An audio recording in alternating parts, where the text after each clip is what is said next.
wondered how does it feel like staring at the sky at night and thinking of its vastness?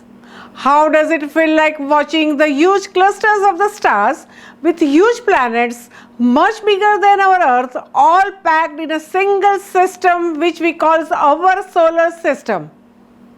Hello and welcome, this is Hena Talati and you are watching It's Tomorrow News.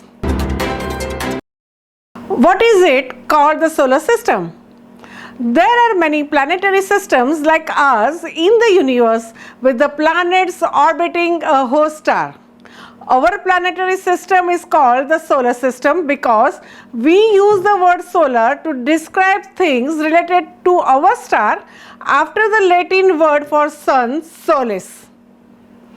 Our solar system consists of our star, the sun, and everything bound to it by gravity, the planets, Mercury, Venus, Earth, Mars, Jupiter, Saturn, Uranus and Neptune, dwarf planets such as Pluto, dozens of the moons, and millions of the asteroids, comets and meteoroids.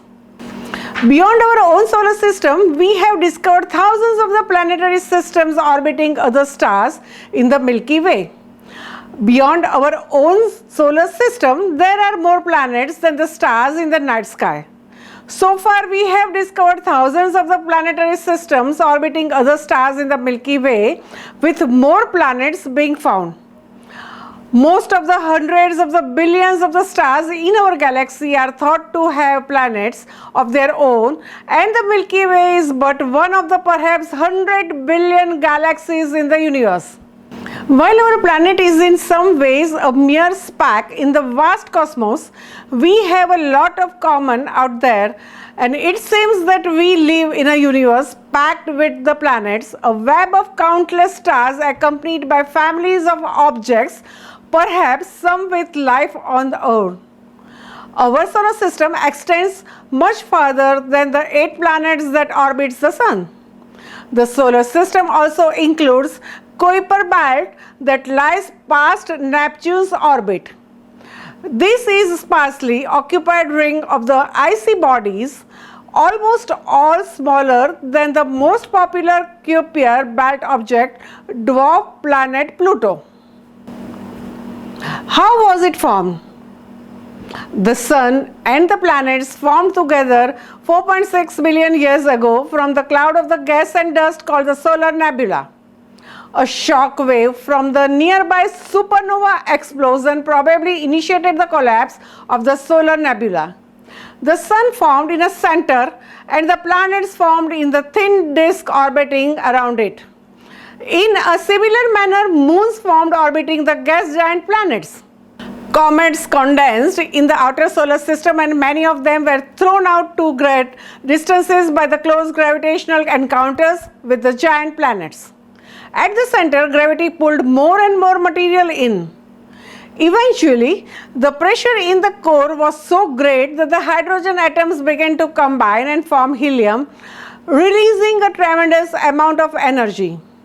With that, our Sun was born, and it eventually amassed more than 99% of the available matter. Matter farther out in the disk was also clumping together. These clumps smashed into one another, forming larger and larger objects. Some of them grew big enough for their gravity to shape them into the spheres, becoming planets, dwarf planets, and large moons. In other cases, planets did not form. The asteroid belt is made of bits and pieces of the early solar system that could never quite come together into a planet. Other smaller leftover pieces became asteroids, comets, meteoroids and small irregular moons. After the Sun ignited, the strong solar wind cleared the system of the gas and dust. The asteroids represent the rocky debris that remained. The Earth revolves around the Sun at the distance of 150 million kilometers. The orbits of the planets are nearly circular and they measure from 1/3 to 30 times of the size of the Earth's orbit. Mercury, the innermost planet, orbits the Sun in about 3 months, while Neptune takes 165 years. The Sun contains about 99.9% of all the mass of the solar system. There are more than 200 known moons in our solar system and several more awaiting confirmation of discovery. Of the 8 planets, Mercury and Venus are the only ones with no moons. The giant planets Jupiter and Saturn lead our solar system's moon counts. In some ways, the swarms of the moons around those worlds resemble mini versions of our solar system, and Pluto, smaller than our own moon, has 5 moons in its orbit, including a Charon, a moon so large it makes a Pluto wobble. Even tiny asteroids can have moons.